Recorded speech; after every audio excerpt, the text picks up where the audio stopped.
Iniciamos con un nuevo episodio de Otra Perspectiva Podcast, un espacio de análisis y reflexión de la política y la actualidad nacional e internacional.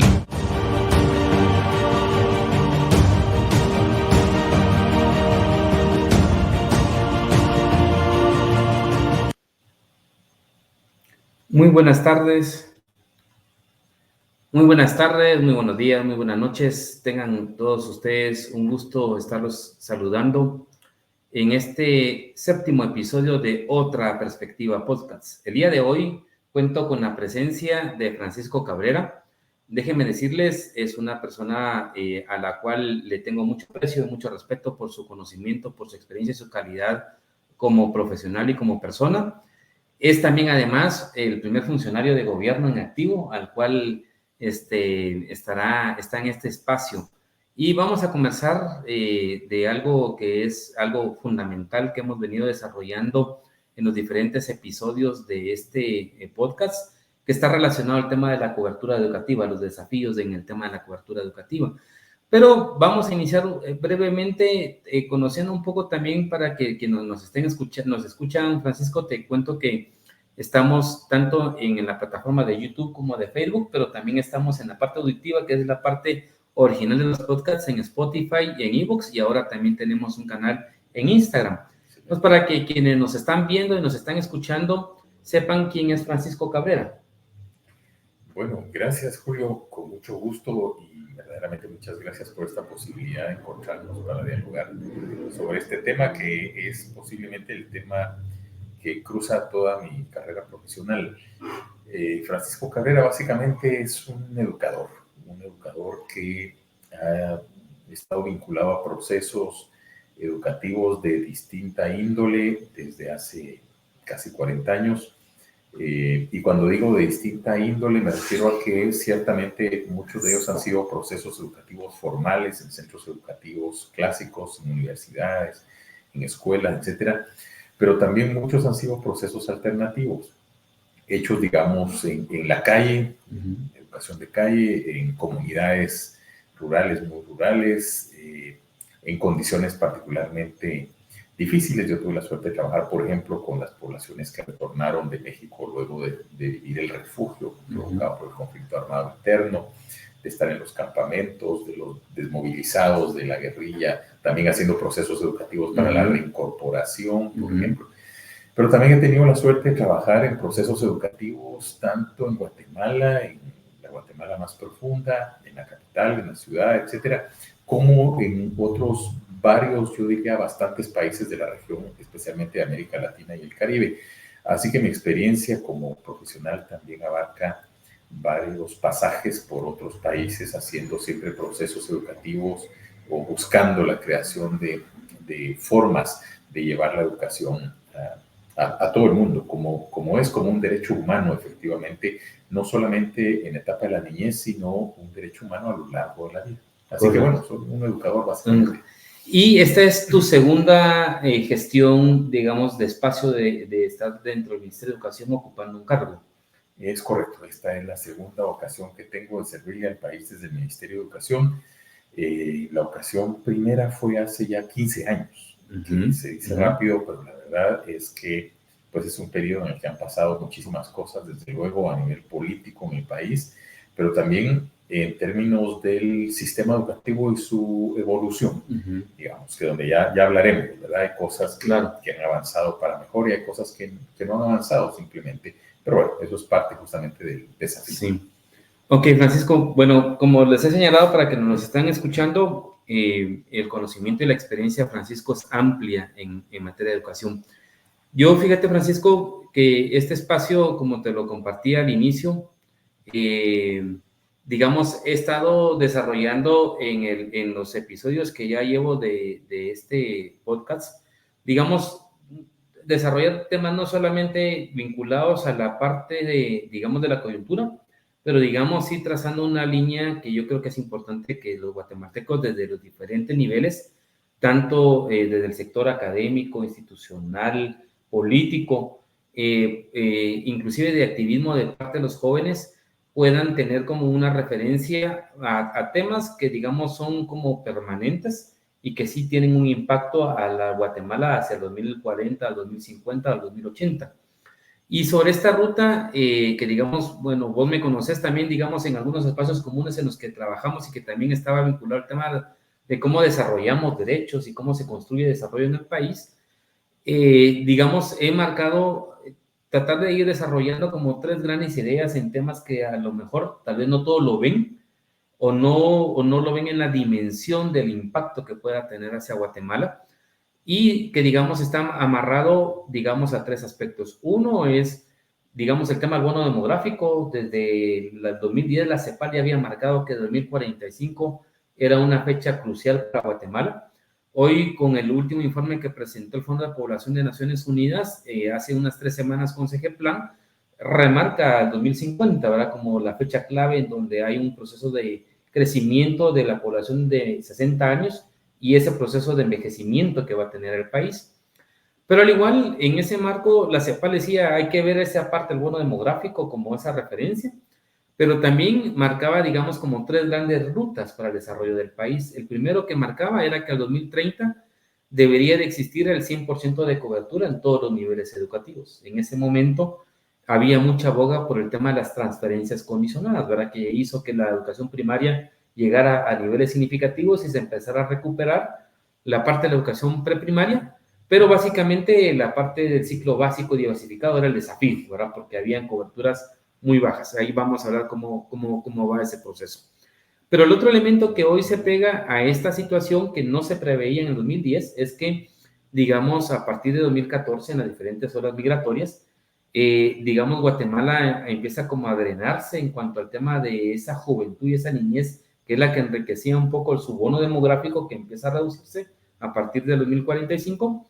Y bueno, hoy tenemos un dato más o menos aproximado entre 700,000 a 800,000 niños y jóvenes no acompañados que ya están en Estados Unidos y que de una u otra manera eso te puede cambiar cualquier política pública en materia educativa, en materia de salud, en materia de generación de empleo, porque ya es un segmento de población que ya no tenés, digamos, y que ya no va a ser, digamos, como la punta de apoyo y de referencia hacia la siguiente década, 2030, 2040, y no digamos del 40 al 50.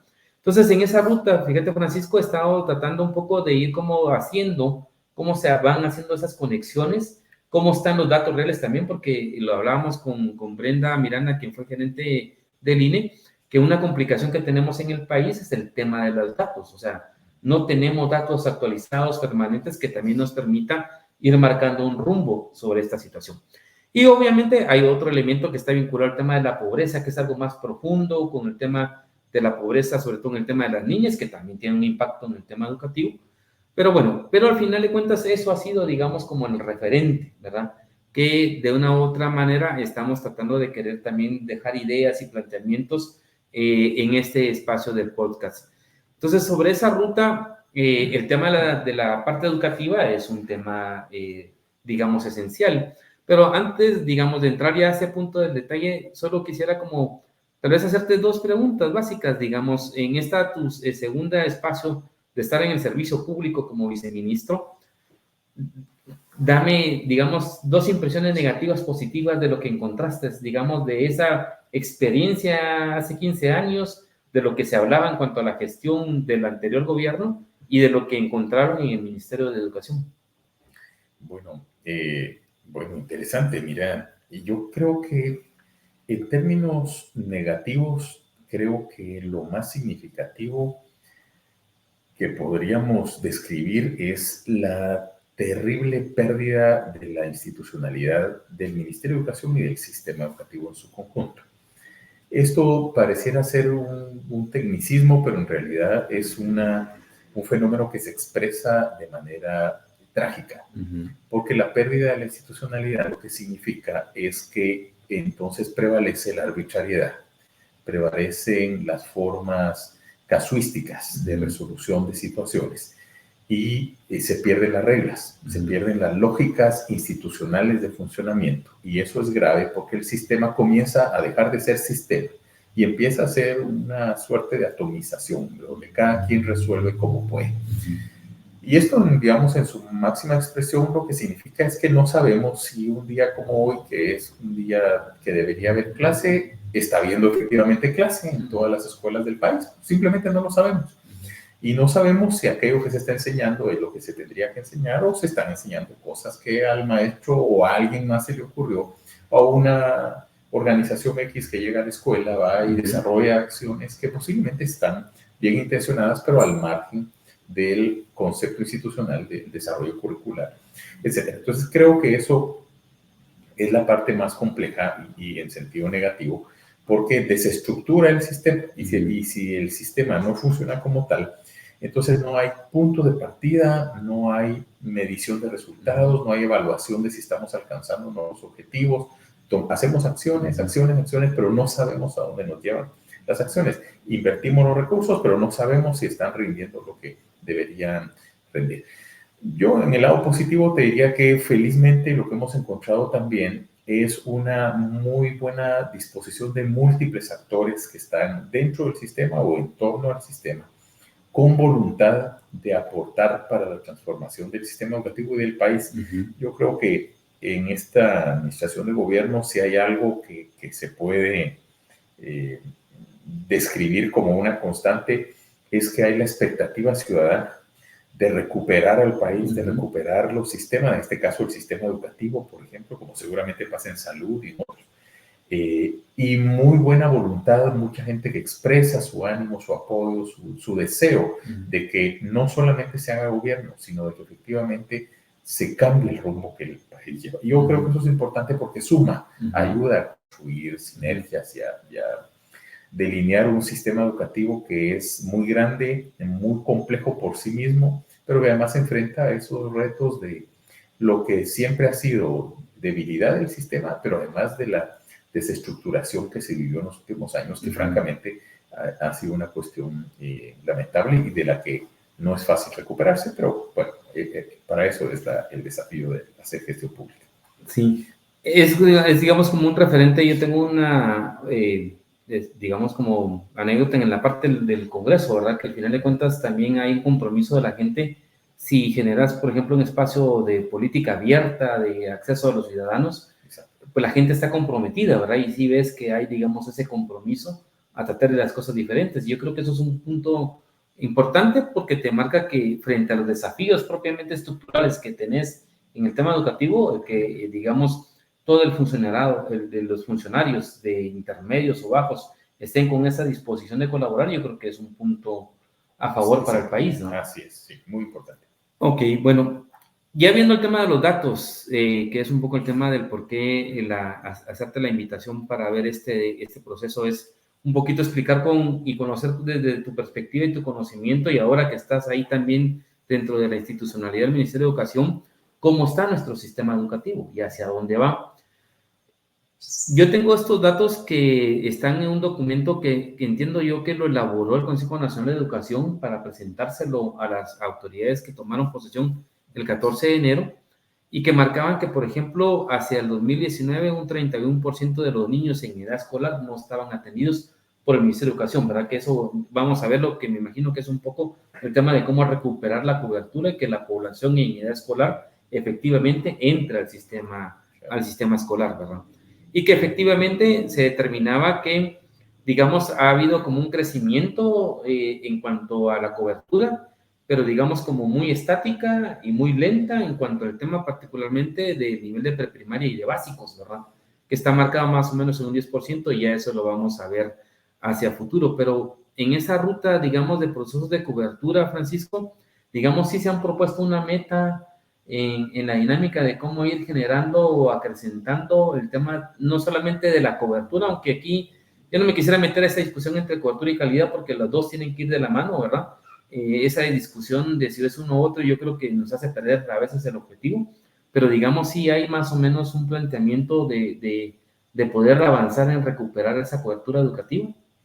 Sí, definitivamente hay la aspiración de establecer un nuevo ritmo de crecimiento de la cobertura educativa. Eso se mide en términos porcentuales por medio de las tasas, particularmente la tasa neta, que es la que representa la relación de estudiantes que están dentro del sistema educativo con relación a la edad que les corresponde. Aquí un poco el tema del dato que pone el Consejo Nacional de Educación es que se refiere a la población en edad escolar, y la edad escolar clásicamente llega hasta los 14 años, pero realmente nuestro gran déficit está arriba de eso, por la gente que supera los 14 años y que es donde menos oportunidad hay y hay un mayor déficit de cobertura que tiene un impacto directo, por ejemplo, justo en la transición en la que dejan de ser niños para convertirse en jóvenes, correcto, el tramo de la adolescencia, ¿verdad? Y comienzan a adquirir responsabilidades de personas adultas, como en muchos casos pasa, o compromisos laborales, o se preparan o deberían estar preparados para enfrentarse al mundo laboral y, digamos, empezar a ser, desde ese punto de vista, productivos para sus familias. Entonces, sí hay verdaderamente una proporción importante de niños, adolescentes que están fuera del sistema educativo, y eso tiene que ver básicamente con las condiciones socioeconómicas de la población y frente a las limitaciones que el aparato estatal tiene para proveer la educación, porque quienes sí tienen acceso a la educación en esas edades son quienes tienen una cierta capacidad de pago, porque pueden acceder a un sistema, a un servicio educativo privado, pero quienes no tienen esa capacidad quedan limitados porque la cobertura de la educación pública todavía no les alcanza o no les alcanza como debería ser. Y es verdad, el sistema ha venido incrementando las tasas de cobertura, pero muy lentamente. Y entonces ciertamente el reto es incrementar con mayor celeridad, hacer avanzar la cobertura educativa, pero eso está estrechamente ligado a un factor, que es el factor inversión, inversión pública.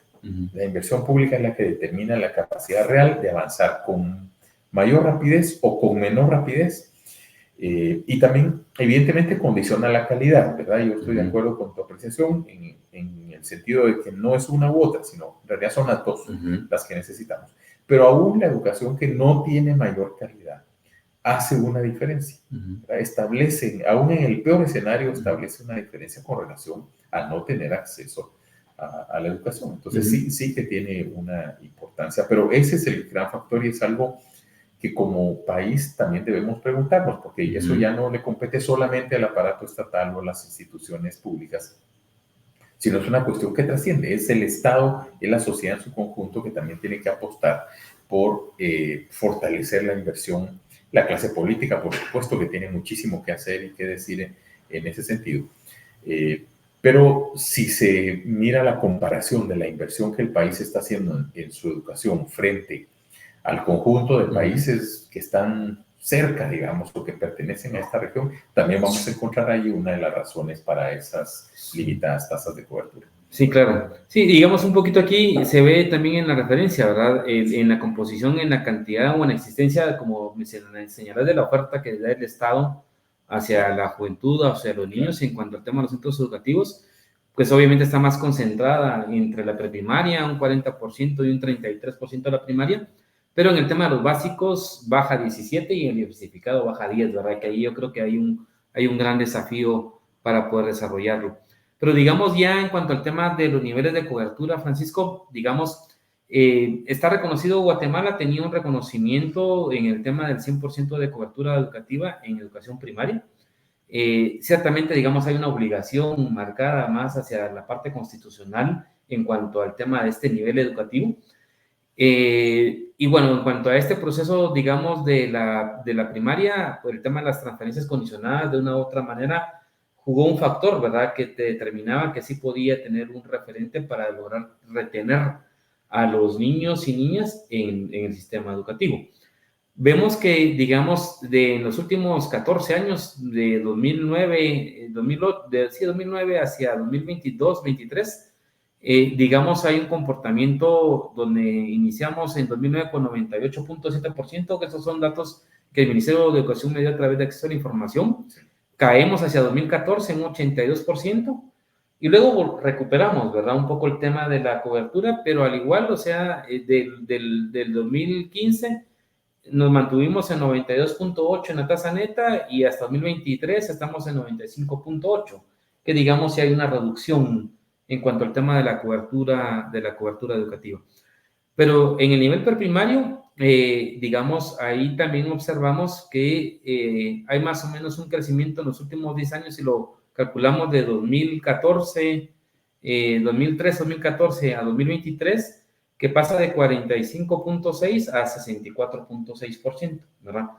Digamos, hay un crecimiento relativamente de 10 puntos.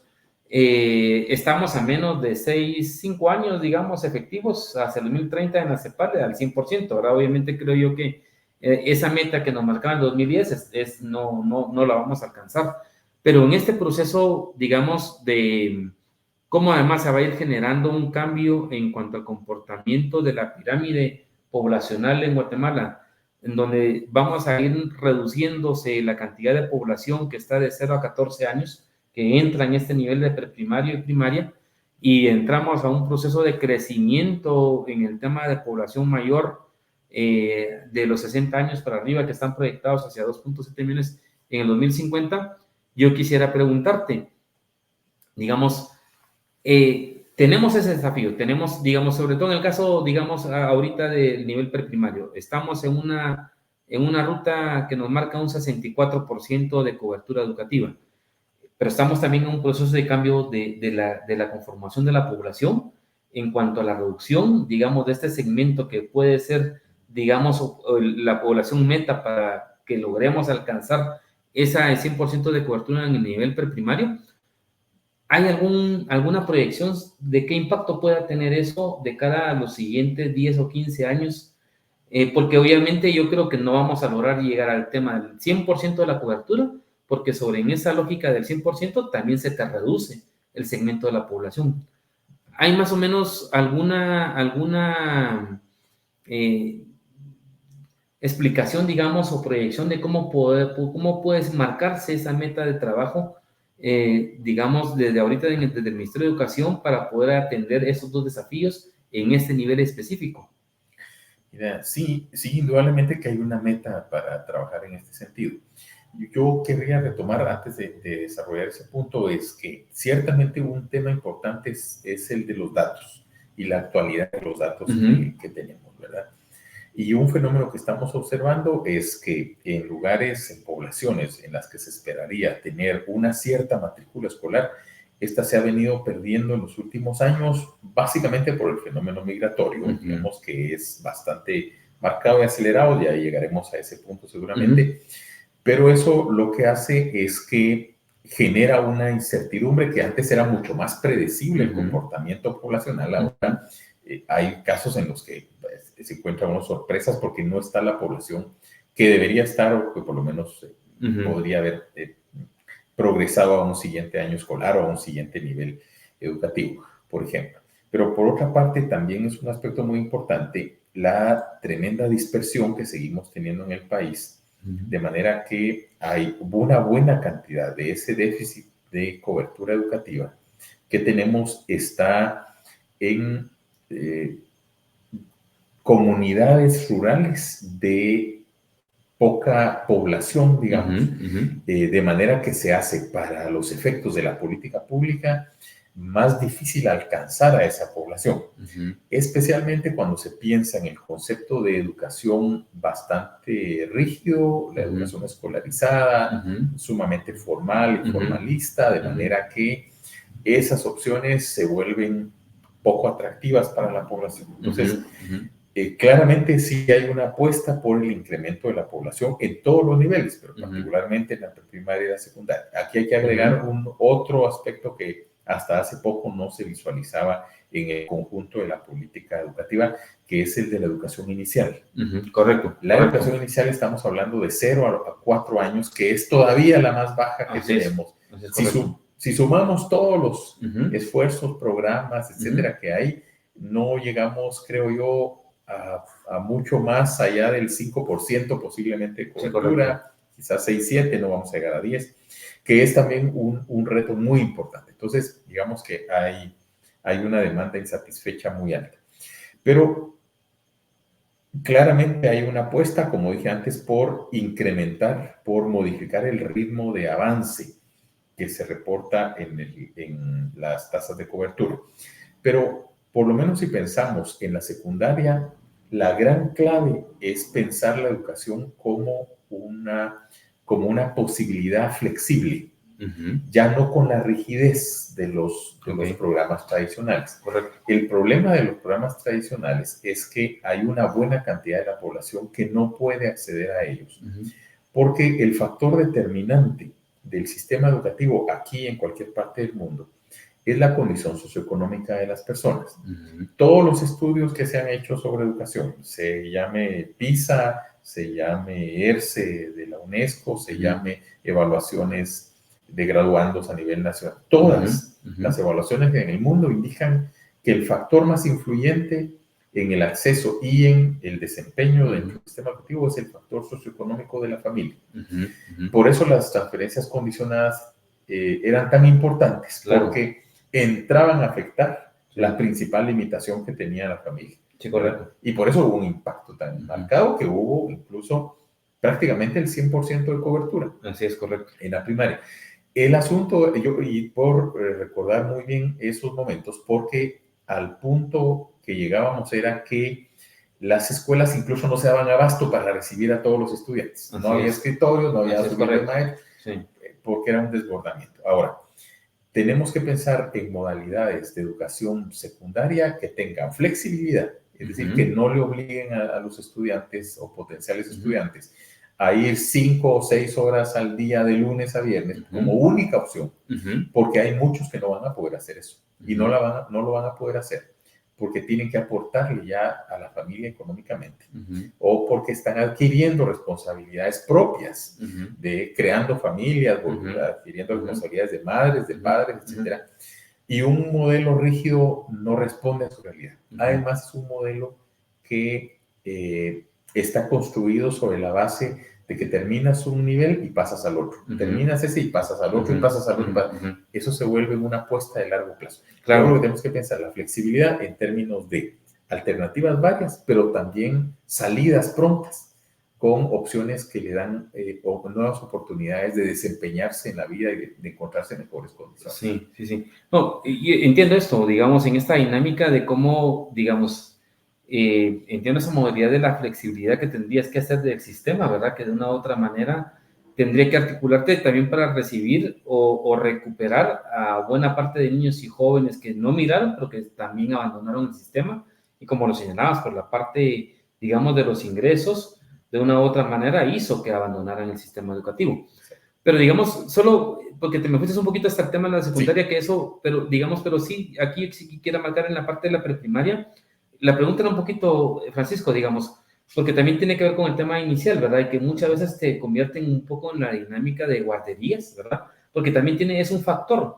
Digamos, ocurre con el tema de madres solteras que también de igual manera tienen que ir a trabajar, pero no tienen en dónde dejar a los niños, ¿verdad? Y de una u otra manera aquí la pregunta que quería plantearte es esto, ¿verdad? Cómo, digamos, hay una corresponsabilidad también que pudiera tenerse con el caso de las alcaldías propiamente, o los consejos de desarrollo, para que también, digamos, te pudieran ayudar a atender esa dinámica de esta población, digamos, inicial, porque de una u otra manera, entiendo yo, y vos me lo explicarás como educador, ¿verdad? Que también es importante la educación preprimaria para el tema del espacio, del manejo de espacio y tiempo, ¿verdad? Que es lo que, digamos, los que no pasamos por esa parte de este sistema preprimario, hoy tenemos problemas en manejo abstracto de espacio y tiempo, y al igual eso nos limitaría a poder tener industria ligera, por ejemplo, como opciones de trabajo para los jóvenes de aquí a 20 años, ¿verdad? Entonces, es importante también recuperar esta parte y articularla. ¿Qué cambios crees que debería de irse dándose, ocurriéndose y también de articulándose alianzas entre el Ministerio de Educación con los alcaldes y los consejos de desarrollo para que también contribuyan a recuperar en este nivel propiamente de preprimaria? Exacto. No, excelente. Me parece bien enfocarlo por ahí. Mira, tanto la preprimaria como la inicial son en realidad etapas claves del desarrollo humano en todo su sentido. Entonces, no solamente se desarrolla la parte psicomotora, por ejemplo, que por supuesto es muy importante, sino lo más importante es la parte del desarrollo de los procesos intelectuales, emocionales, que luego van a marcar toda la vida. Por ejemplo, lo más importante de la preprimaria es que allí se desarrollan las bases del aprendizaje, por ejemplo, de la lectura. Y la lectura es el aprendizaje principal, te diría, de toda la carrera escolar de una persona y posiblemente uno de los aprendizajes más importantes de toda la vida. Los niños que llegan a primer grado sin haber hecho la preprimaria, el problema no es tanto en que no sepan agarrar el lápiz o no puedan hacer un trazo. El problema es que no tienen los conceptos básicos para aprender a leer y menos a escribir. Entonces, porque la preprimaria tenía que haber desarrollado eso y la educación inicial también tenía que haber desarrollado las habilidades. Entonces, digamos que su importancia es capital, mucho más allá de las cuestiones prácticas. Ahora, es verdad que allí, bueno, incluso es tan importante que incluso el concepto justamente de guarderías es uno que ya no se maneja porque es más bien el de una etapa de aprendizaje, de desarrollo.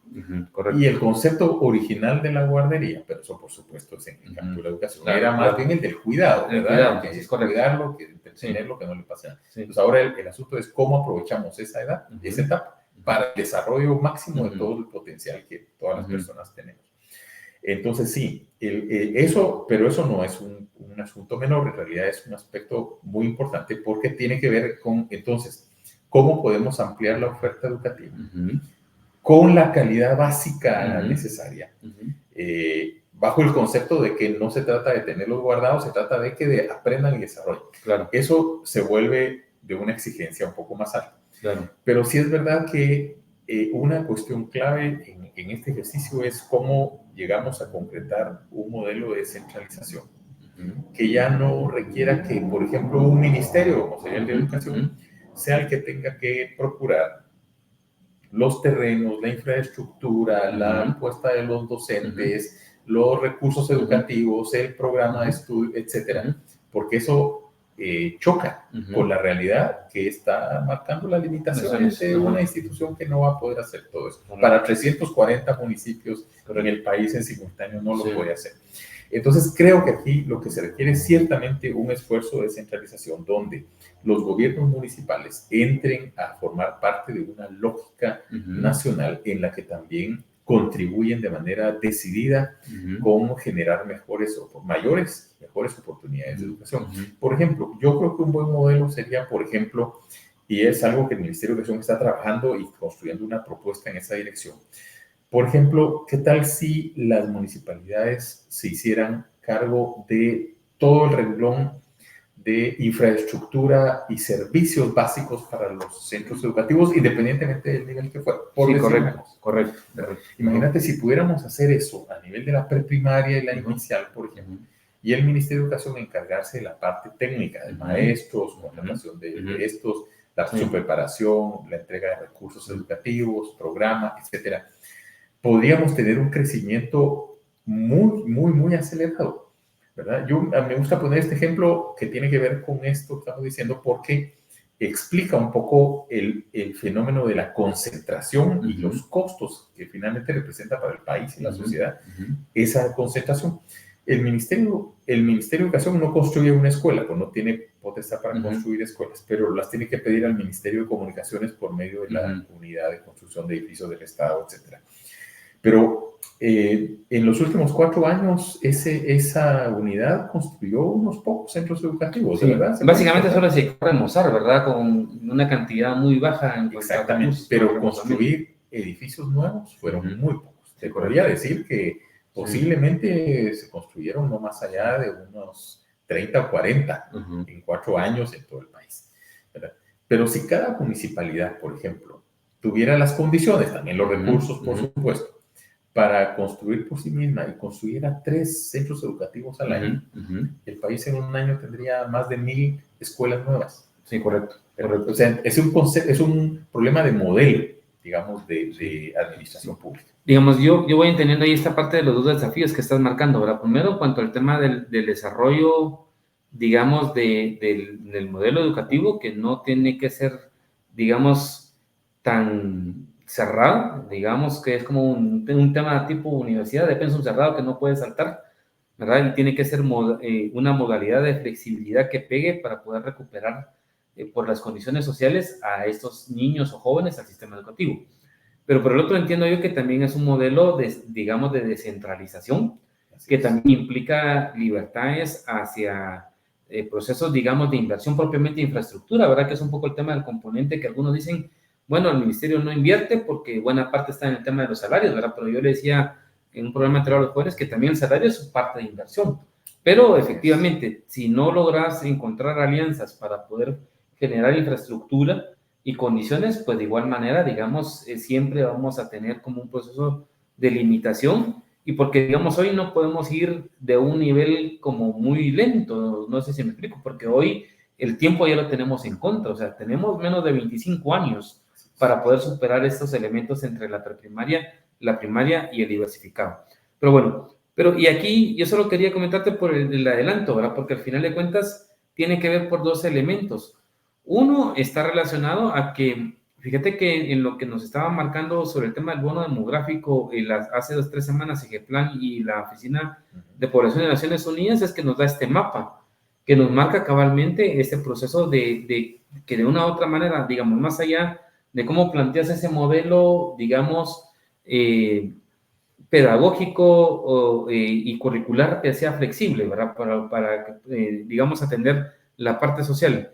¿Cómo generas el tema de la centralización? Es que además, yo creo que este mapa que te establece con el bono demográfico también te marca a que tenés que tirar políticas que no van a ser las mismas en la ciudad de Guatemala, como en el caso de Alta Verapaz o Petén, en donde todavía ahí sí tenés un segmento mayor todavía de población que puede estar en el nivel preprimario, que te aguanta todavía unos 30, 40 años más, ¿verdad? A diferencia de Guatemala y Zacatepeques, que tienen una reducción mucho más alta en cuanto a reducción de porcentaje de población de 0 a 14 años y aumento de personas mayores, ¿verdad? Entonces, creo que ahí te marca otro elemento más en el desafío, ¿verdad? De generar también un elemento diferenciador y progresivo. No puede ser lo mismo en todo el país en virtud a ese cambio demográfico y económico que te está marcando el sistema, ¿verdad? De acuerdo. Ahora, yo regreso, ya en esta parte, digamos, de lo que estabas comentando sobre la parte de la educación de la preprimaria. En la primaria, pues bueno, ahí se mantiene, digamos, un proceso, digamos, como relativamente estático, aunque sí te bajó un porcentaje de población. Aquí hay un dato que a mí me marcaba y que me llamó la atención de lo que me dieron en acceso a la información, porque pedí información de cobertura, pero también de cuál era el porcentaje y la cantidad de niños que han abandonado el sistema educativo.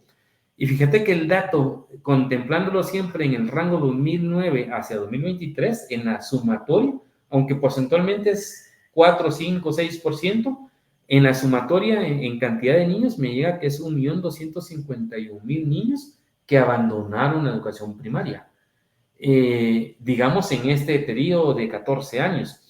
A mí me llamó mucho la atención este dato porque si miramos, como te decía, con los niños no acompañados que están en Estados Unidos, casi pega ese monto, digamos, de 700.000, 800.000 más o menos, digamos que ya no están en el sistema educativo guatemalteco.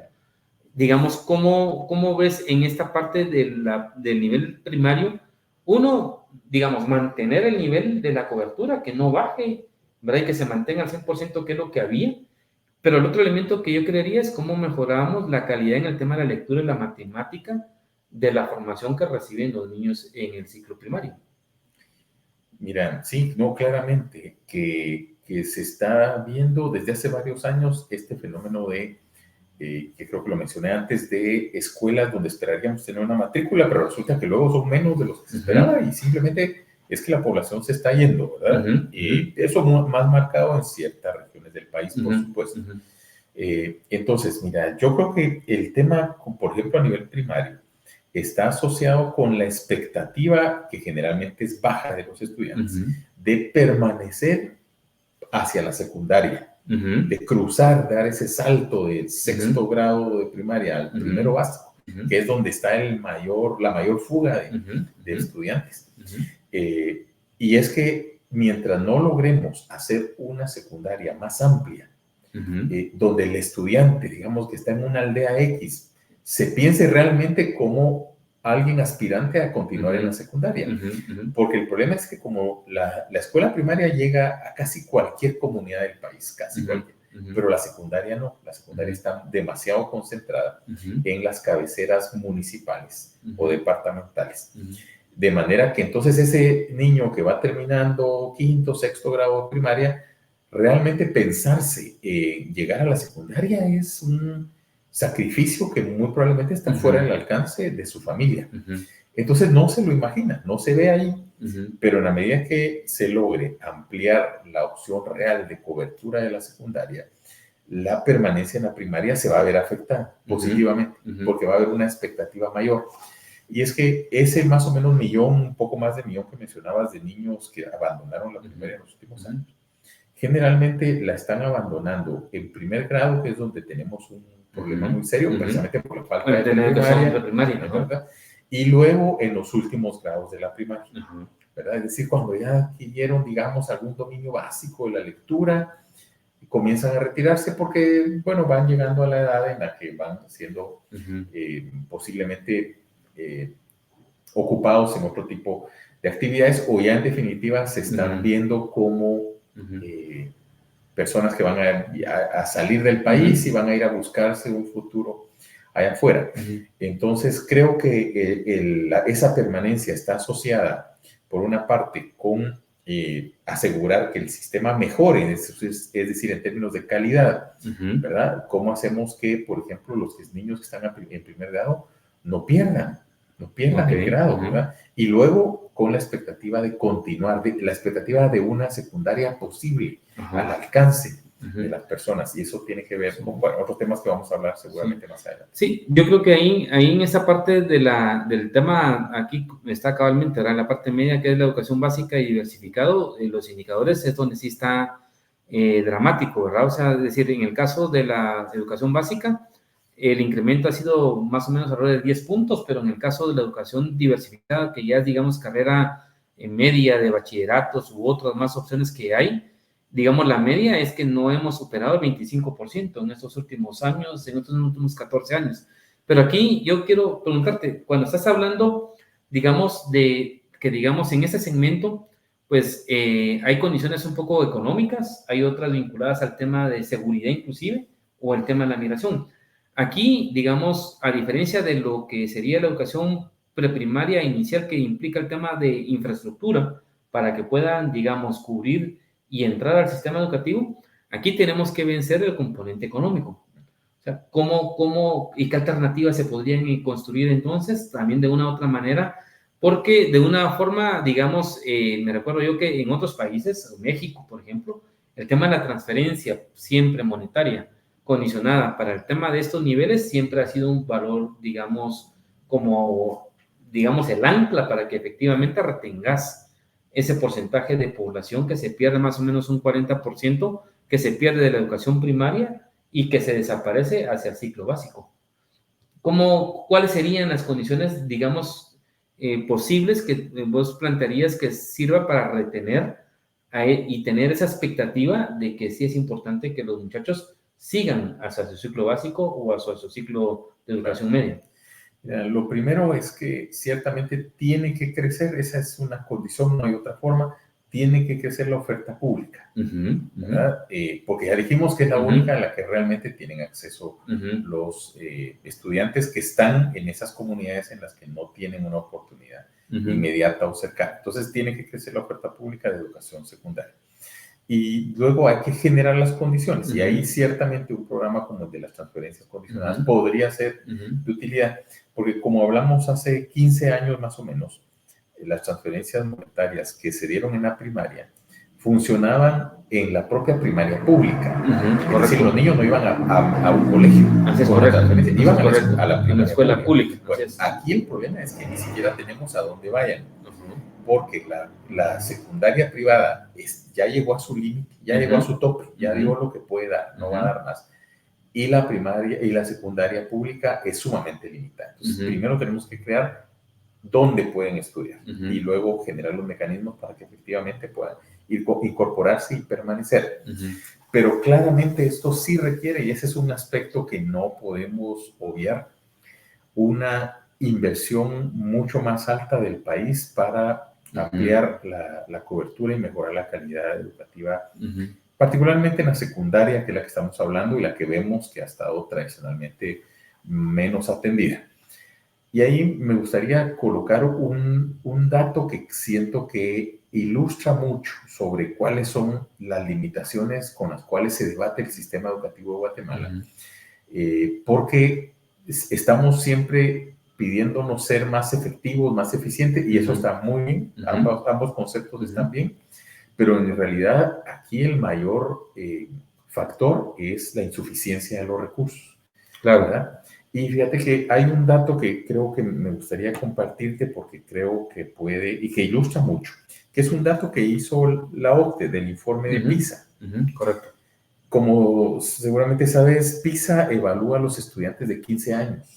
Y Guatemala ha participado los últimos 12 años posiblemente en PISA para el desarrollo, que es una modalidad en particular de PISA. Pero un dato que PISA compara es cuánto se invierte, cuánto han invertido los países. Cuando un estudiante llega a los 15 años, cuánto le ha invertido el país. Y solamente para hacer una idea, Guatemala, en sus estudiantes que hoy tienen 15 años, ha invertido en promedio $6,100. Eso solo supera a Camboya, que ha invertido la mitad. Pero de ahí es menos que lo que invierte Senegal, es menos que lo que invierte Honduras, que es más o menos un 50% más que lo de Guatemala, es menos que lo que invierte Paraguay, que es más o menos el doble de lo que invierte Guatemala, lo mismo que Ecuador, es menos que lo que invierte Perú, que es casi 3 veces lo que invierte Guatemala, $20,000 más o menos, nosotros hemos invertido 6,000, ¿verdad? República Dominicana ha invertido 24,000. Costa Rica. Colombia ha invertido más o menos 24,000, un poco más. México ha invertido $28,000 cuando nosotros invertimos 6,000. Chile ha invertido 40,000 y Costa Rica ha invertido 46,500. Entonces, si comparas cuánto invertimos y los resultados que tenemos, entonces encontramos una explicación. Pero el caso es que sí necesitamos invertir más. Siempre estamos debatiéndonos entre el 3% del PIB, un 0.1 menos, 0.1 más, pero estamos en torno al 3%. Ese es un factor que sí debemos considerar. Entonces, pero la única forma de subir eso y generar mejores condiciones es ciertamente apostar por un incremento presupuestario que sea sostenido a través del tiempo. No tiene que ser a la eternidad. Si el país se propone, por ejemplo, invertir sostenidamente más en educación durante, digamos, 10 o 15 años, los próximos. Sí, porque además también el proceso como lo tenemos con el bono demográfico, tu meta ahorita es hacia 2050. Exactamente. O sea, son 25 años en donde tendríamos que invertir 10, 15 años, como vos lo decís, un triple o cuádruple de lo que tiene hoy el Ministerio de Educación para llegar más o menos, la media ha sido el 6% sobre el PIB. Digamos que eso implica, es cuadruplicar el presupuesto a un poco más del Ministerio de Educación, o de inversión en materia educativa a través de los consejos de desarrollo o las municipalidades para que efectivamente podamos llegar a la meta. Exactamente, esa es justamente la idea, o sea, pero eso requiere un compromiso del país. Bueno, propongamos, ¿verdad? Vamos a hacer incrementos que no van a ser invertidos en otra cosa, por ejemplo, que no sea la ampliación de la cobertura, es decir, generar más espacios, más oportunidad para que los jóvenes, en este caso, puedan acceder, terminar sus estudios de secundaria, los que quieran ir a la universidad puedan, los que no se dediquen a alguna otra actividad porque están capacitados para dedicarse, y por eso la importancia de crear también las salidas que llamamos técnicas normalmente, ¿verdad? Que son aquellas que te enseñan ya una ocupación, a desempeñarte en un área de la economía en la que no vas a necesitar ir luego a la universidad, sino que ya tenés una expertise, ya puedes incorporarte y luego, bueno, seguirte formando, pero sí requiere ciertamente eso, un concurso de todos para decir, bueno, esta es una de las apuestas. Y si lo hacemos en 12, 15 años, el país puede tener un impacto, que después ya no necesitas invertir con la misma proporción, sino ya lo puedes ir reduciendo, incluso regresar a los niveles de antes. Sí. Yo quisiera, para ir, digamos cerrando esta parte, tal vez es lo que veamos, porque creo que te da la explicación a lo que hemos hablado aquí entre el tema del ingreso y el tema también de las oportunidades que se pudieran generar, particularmente en el caso de los jóvenes de educación básica y diversificado, y que ahí te tengo 2 preguntas, pero si querés solo miremos este video como referencia para los que nos están escuchando, nos están escuchando y viendo y continuamos con el Mayor índice de trabajo infantil de toda América Latina, con más de 850.000 menores integrados en el mercado laboral, según cifras de la Procuraduría de Derechos Humanos de Guatemala. Desde temprana edad, Jonathan vio como algo normal dejar la escuela para ayudar a sus padres en la zapatería familiar. Pues esto fue como estaba pequeño, sí, así como a los 12 años. Comencé a aprender esto estudiando y trabajaba también. Ya sabemos que es acción y movimiento. Hace un año, Jonathan retomó sus estudios. Por medio del programa Lecciones Brillantes, recibe una educación completamente gratis, con horarios que le permiten seguir trabajando. Varios amigos que yo tengo que se han ido para Estados Unidos, ¿va? A tener un futuro mejor, así como dicen, ¿va? Pero aquí en Guatemala también se puede tener un futuro mejor si uno también puede estudiar, ¿va? Ahí tiene que estudiar, ahí poner algo de su parte para poder también tener algo aquí, ¿va? Todo se puede aquí también en nuestro país, ¿va? Y nada es imposible. Su maestra Patricia Hernández comparte su visión. Me da tristeza como guatemalteca, porque como guatemalteca soñamos con un país que ofrezca todas las oportunidades, que no sea indiferente el sistema a las necesidades de las personas y de los más vulnerables. Si ellos tuvieran esa oportunidad de trabajo, no tendrían que salir del país. Digo yo, tanta ley para de migraciones y toda la situación, pero lo primero que hay que hacer en el país es que no suceda este fenómeno. Jóvenes como Jonathan y Emanuel, al recibir apoyo y oportunidades locales, no solo desafían la narrativa migratoria, sino que también se convierten en agentes de cambio positivo en sus comunidades, construyendo un futuro más esperanzador y sostenible para la juventud guatemalteca. Bueno, como mirabas, aquí este documental que está marcado por la televisión francesa va un poco en la ruta de lo que hemos estado conversando. Y yo aquí tal vez tendría, como las dos preguntas, digamos, digamos, ¿cómo logramos, digamos, generar condiciones de que sean atractivas para los jóvenes en la parte de la educación del ciclo básico y diversificado? Yo te miraba hace algunos días que estabas en el Congreso de la República, viendo el tema de los institutos experimentales, ¿verdad? Con la diputada de la Comisión de Educación en el Congreso, y que marcaban que también había una serie como de limitaciones que tenían los institutos, y ahí había otro elemento del tema de las certificaciones que también se le pueden dar a los jóvenes, ¿verdad? Que no necesariamente tienen que ir no es como un modelo INTECAP, pero que sí lo puede trabajar el Ministerio de Educación. Igualmente volvemos otra vez con el tema de las alianzas con los alcaldes, para poder desarrollar ese componente tanto en el ciclo básico como en el ciclo diversificado. Entonces, ¿qué elementos son los que deberíamos de desarrollar en cuanto al tipo, digamos, del cambio? Me entiendo yo que también debería ser como modular dentro del tema del ciclo básico, entre conocimientos, habilidades, y que también tenga que ver con opciones al tema de educación media, ¿verdad? Que también falta ese componente entre los bachilleratos y otras carreras que se fueron quitando, el tema del magisterio, que yo creo que al igual también era una alternativa, que también entiendo yo que tampoco tenemos suficientes maestros para atender esos ciclos. Entonces, ¿cuál sería la perspectiva que habría para este tema, Francisco?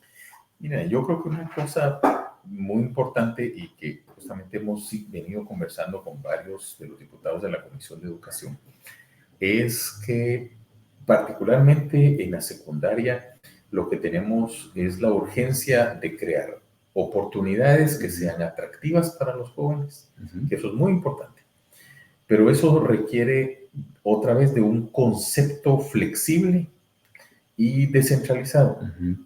Y un aspecto que sería un detonante positivo es si logramos cambiar el modelo de gestión de los institutos de secundaria, por ejemplo.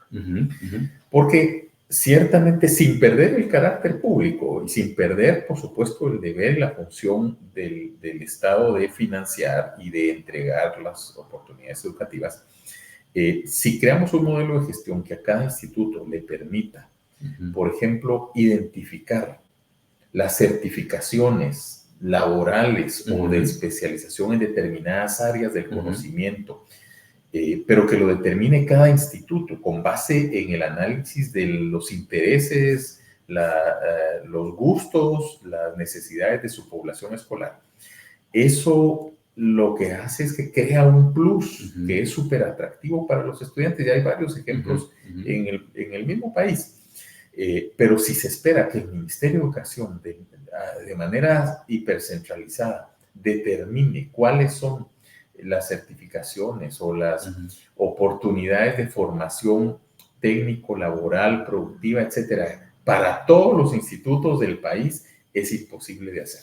Entonces, un cambio muy importante es cómo generamos una posibilidad para que los institutos también tengan una cierta autonomía que dentro del marco legal les permita encontrar esos plus que ciertamente atraen a los estudiantes y les dan la posibilidad ya no de pensarse, como dije antes, en terminar este nivel para entrar a otro nivel y después entrar a otro nivel, sino en este mismo nivel encontrar opciones que les permiten irse generando mejores condiciones de vida. Pero eso tiene que ver con modelo de gestión. Entonces sí hay la inversión pública que tiene que haber y que es indispensable, ya dijimos, pero también la manera en la que se gestiona esa inversión y cómo se aprovechan oportunidades que de otra manera se perderían. Yo insisto y regreso nuevamente al mapa, ¿verdad? Porque yo creo que este mapa te está dando como una claridad en ese tema de cómo desarrollar estas proyecciones diferenciadas en función al territorio. Y solo tengo una duda, digamos, esta como autonomía que le darías sería, digamos, ¿es como un tema más funcional por instituto o es por departamento?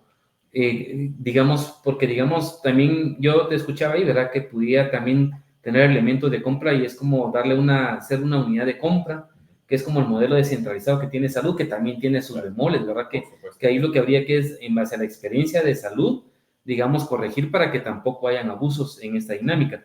Pero sí entiendo yo el tema de la autonomía que ocurre también en otros países, ¿verdad? En donde cada estado o cada provincia tiene su propia naturaleza para poder definir cabalmente las condiciones. Y, ok, yo quiero estudiar agronomía, no puedo estar en Guatemala, tengo que irme a Quiché, tengo que moverme, si quiero estudiar psicología, a otro departamento, dependiendo cómo estén las habilidades o las condiciones que se van marcando.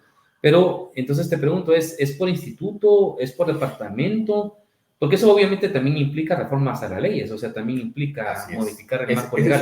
Ese es el punto que se requiere, y por eso la importancia de dialogarlo en el Congreso con diputados que están en la Comisión de Educación, porque finalmente son los que van a poder concretar esta medida. Mira, yo creo que lo mejor es que sea por instituto, pero bien podría ser el modelo municipal también, por supuesto. Puede ser, no hay que descartar, pero creo que por instituto porque también tiene que ver con, por ejemplo, un municipio tiene múltiples demandas y múltiples oportunidades, ¿verdad? Y no necesariamente todos tendrían que formar en una de ellas o en dos, sino yo creo que el arte está en que cada instituto logre también ir generando una suerte de especialidad en la que forma buenos, qué sé yo, en el pasado hubiéramos dicho buenos carpinteros, buenos electricistas, ahora no necesariamente son, pero podrían ser esas. Claro, sí, es correcto. Es como el tema un poco de los oficios duros, ¿verdad? Y regreso al modelo México, López Obrador, en el primer componente de su gobierno lo que generó fue industria en la frontera de pura mano pesada, o sea, mano dura y barata, no barata, perdón, ese es mal el término, de mano de dura, de trabajo primario, o sea, sin ningún conocimiento, pero generó una serie de elementos de oportunidad de trabajo a un segmento de la población en su momento, ¿verdad? Entonces, te digo, aquí el punto es cómo eso también puede aplicarse y digamos, y si efectivamente, digamos, no es tan complejo operativizarlo, tanto del Ministerio de Educación como en el caso de las municipalidades, para dar, digamos, como este tipo de certificados o de destrezas que son importantes para el trabajo. Mira, y ese día también hablábamos, justamente uno de los casos era el del FIJMA. Imagínate un instituto como el FIJMA, que lo que necesita en realidad es tener la posibilidad de recibir recursos y de invertirlos. Claro. Porque tiene la capacidad instalada. Los talleres y todo. ¿Verdad? Pero si todos los institutos esperan, porque no les queda otra opción, que desde el nivel central un ministerio diga, mire, a usted le vamos a dar una maquinita de esto, a usted le vamos a dar otra maquinita. eso, francamente, lo que hace es que se pierda el atractivo de los jóvenes. No lo ven como una opción, porque no es una opción real e inmediata para enfrentar su situación y, como todos, mejorarla. Ahora, yo creo que sí es importante para los que nos escuchan es que no hay mucha claridad, pero digamos el Ministerio de Educación sí puede certificar ese tipo como de oficios y de conocimientos. Puede. Sí. O sea, está en las condiciones del Ministerio para poder certificarlas. Exactamente. Sí, porque al final, por ejemplo, también, ¿te recuerdas? Había un modelo, digamos, del idioma del call center. Digamos que te dan 6 meses el tema del desarrollo del inglés, ¿verdad? Que de igual manera podría ser un elemento de innovación en un instituto que se formalice y se especialice en ese componente, ¿verdad? Y ya las opciones ya las tenés. Hoy el INTECAP es el que tiene el programa, juntamente con la industria del call center, que bien podría aplicarse para generar oportunidades para los jóvenes. Sí, el propio ministerio puede certificar. El asunto es generar la capacidad para alcanzar los niveles. Bueno, y yo regresando al mapa ya como para ir concluyendo, Francisco, como en 2 preguntas, porque ya mencionaste en el tema de los desafíos, ¿verdad? Que digamos, implica acuerdos, o sea, implica acuerdos nacionales que van a ir encaminados a una gran política, un gran programa, porque también te implica que involucres al Congreso para hacer reformas legales para facilitar ese tipo de autonomías que podrían tener, digamos, los institutos o por municipio o por departamento. Pero de igual manera es el tema de inversión, ¿verdad? Y cómo se conduce la inversión, porque eso también marca y pasa por ley. Entonces, la pregunta, digamos, sobre ese componente modular que llama lo técnico, ¿verdad? Lo modular en la educación para recuperar la inversión, en cómo generarse infraestructura a través de alianzas con poder local u otros para poder, digamos, también cubrir, en este caso, la oferta, como ya mencionamos, en el caso de educación básica y diversificado, por parte del Estado sí es necesario hacer más inversión y tener, obviamente, más institutos como oferta, pero de igual manera tenemos este modelo de la descentralización, ¿verdad? La pregunta sería, bueno, ¿cómo identificamos esos elementos económicos? ¿Es una transferencia o no es una transferencia? La que también habría que aplicarla por un modelo, por un tiempo determinado, digamos, en el ciclo básico diversificado, por ejemplo, que lo ha hecho México, Colombia, Argentina o Chile, inclusive, para el tema de recuperar su nivel educativo. Y la pregunta sería, ¿necesitamos eso? ¿Y cómo hacemos efectivamente para que por lo menos 2 generaciones logren superar ese elemento que tiene OCDE, de que tu joven de 25 años tiene como una media 12 o 15 años de estudio? Y porque además hoy tenemos un referente hacia el 2050 que tu tiempo para desarrollar realmente no estamos a 40, 50 años, estamos a menos de 25 años. ¿Qué debemos de hacer? ¿Es posible? Yo creo que es posible. Justamente nosotros estamos en estos días lanzando un esfuerzo que denominamos Acuerdo Nacional por la Educación. Y este acuerdo parte de el trabajo que por muchos años ha hecho el Consejo Nacional de Educación, que es una entidad multisectorial, no es, digamos, el gobierno, sino son las universidades, son los colegios profesionales, son, bueno, los sindicatos incluso, ¿verdad? Los pueblos originarios, y hay una gran cantidad. Ese es el Consejo Nacional de Educación que está creado desde 2009 y viene trabajando. El Consejo trazó una ruta de largo plazo que se llama Plan de Largo Plazo para la Educación del país. Y lo que el Ministerio de Educación está haciendo en estos momentos es retomar ese plan que acaban de finalizar y justamente en la línea de tener una mirada a 2040, 2050, bueno, ahí está el plan. Ahí está el plan, ya está hecho y es un gran trabajo en realidad. Pero nos parece que el plan por sí mismo no es suficiente. Lo que necesitamos es, en torno al plan, crear un acuerdo. Claro. Y el acuerdo se puede resumir en 5 o 6 puntos, varios de los cuales ya mencionamos aquí ahora, la descentralización, la mayor inversión, ¿verdad? El modelo de infraestructura con participación de los gobiernos municipales, etcétera. Unos puntos así claves. Y justamente el esfuerzo de este acuerdo nacional pasa también por hacer una amplia consulta con la juventud. Ajá, claro. Porque al final, digamos, es el gran actor. Claro. Estamos aquí, pero claro, los actores, y es justamente el sentido del bono demográfico. Es correcto, la juventud. Correcto, así es. Finalmente, la más importante y cobra. Pero no es solo su importancia cuantitativa, porque son muchos, sino su importancia como actores, que también se empoderan, toman la palabra y dicen, bueno, pues sí, queremos hacer cosas que no se han hecho antes.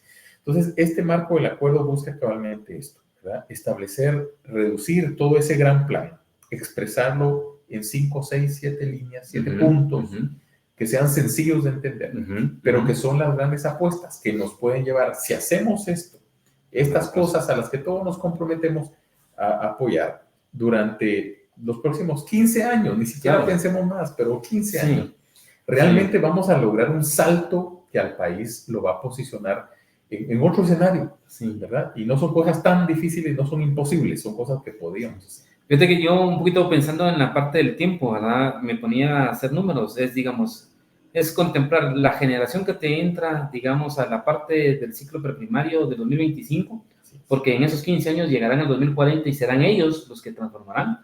Hay todavía una generación que no ha nacido, ¿verdad? Que está en el 2030, que todavía no ha nacido, pero que de igual manera tendría que encontrar esos caminos ya marcados. Y como yo le decía recientemente, en el anterior episodio tuve un grupo de jóvenes, les decía, son ustedes los que tienen que administrar, y muchos de ellos rondan por los 21 años, en el 2050 ya estarán por los 45, 50, y le decía, el trabajo todavía queda con los niños hacia atrás todavía para poder determinar ese rumbo, ¿verdad?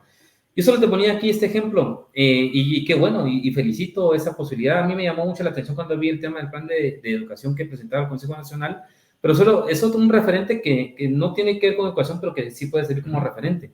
Fíjate que hace poco nos presentaban el mapa de cómo ha sido marcándose la cobertura forestal y de recuperación de áreas protegidas en Costa Rica.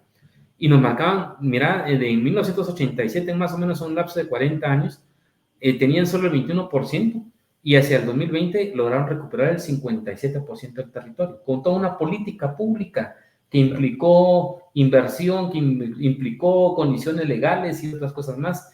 Yo digo, ¿por qué no podemos hacer eso mismo en educación? Así es. ¿Verdad? Que tengamos ese componente para que también, digamos, independientemente de quién sea quien esté en 4 años en el próximo gobierno, o que quien iniciará en la década del 30, el subsiguiente gobierno, digamos, sepa que de aquí a 2040 tenemos una ruta y que no tenemos que cambiarla, porque al final de cuentas, hacia el 2050 ya el cambio va a ser muy mínimo el impacto que te pueda marcar hacia las siguientes generaciones. Y que con el incremento en recursos, con el incremento en infraestructura, sabes que es una inversión, ¿verdad? Que tiene que ser temporal, pero que va encaminado hacia el futuro, ¿verdad? Que es lo que yo creo que podría servir como un referente. Y el otro elemento son el tema por ejemplo, de los recursos estratégicos. El otro año se vence el tema de Perenco. Y, digamos, aunque no tiene nada que ver con el tema de educación, aunque sí apoya a algunos alcaldes hacia los departamentos, aquí el punto es, otros países han utilizado recursos de sus recursos estratégicos, valga la redundancia, petróleo u otro tipo de minerales. En el caso del petróleo, Francisco, yo creo que tenés conocimiento, la recuperación de Perenco les tuvimos que devolver más de $7,000 millones, porque ellos no invirtieron, y lo que se tuvo, digamos, de ahí son alrededor de $14,000, $15,000 millones que se podrían estar utilizando para esto, ¿verdad? Si se tuviera una visión más de participación del Estado para también, digamos, no afectar el tema de impuestos, porque también hay alguna gente que entonces ahí rechazaría el tema cuando hablamos del tema del financiamiento, ¿verdad?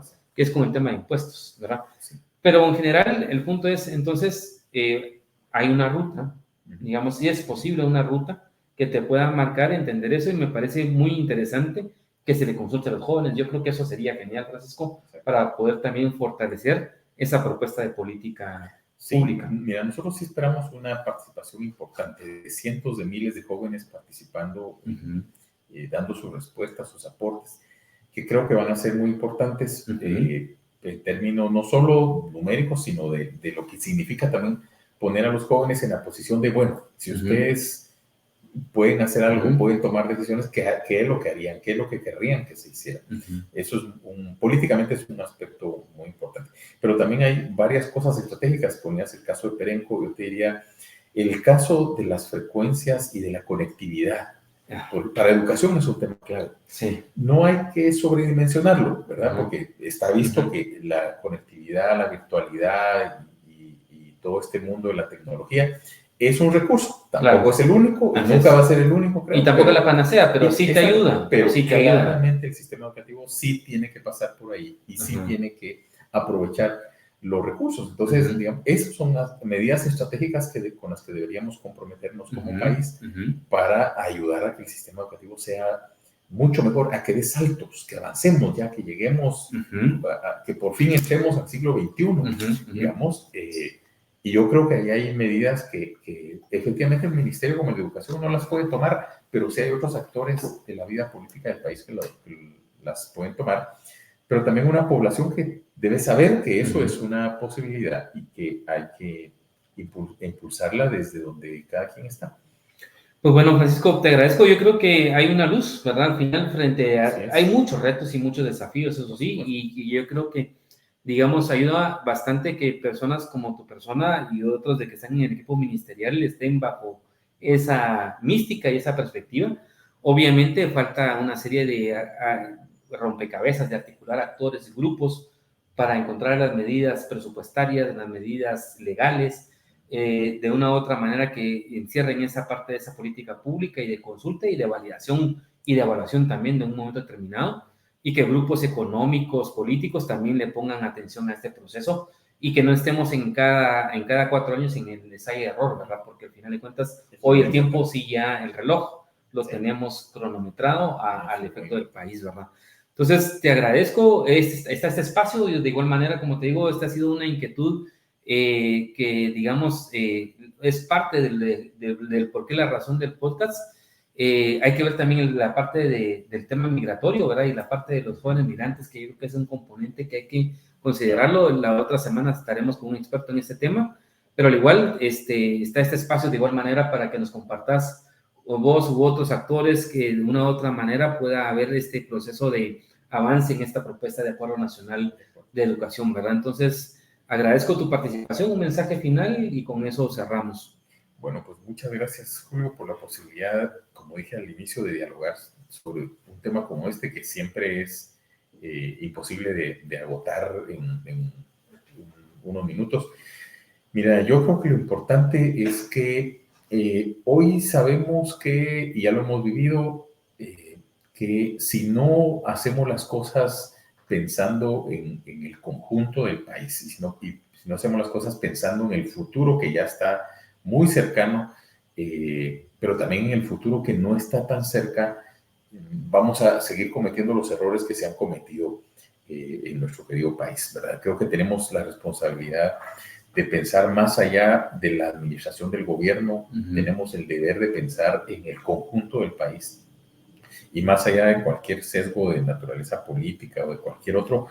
Hay cuestiones básicas que, por ejemplo, en el campo de la educación, pero estoy seguro que en todos los campos hay cuestiones básicas que no importa de cuál sea el color del lente con el que se mire, el país tiene que hacer. Yo creo que hay que aferrarse a eso, a lo básico, a lo que tenemos que hacer, a lo que es indispensable.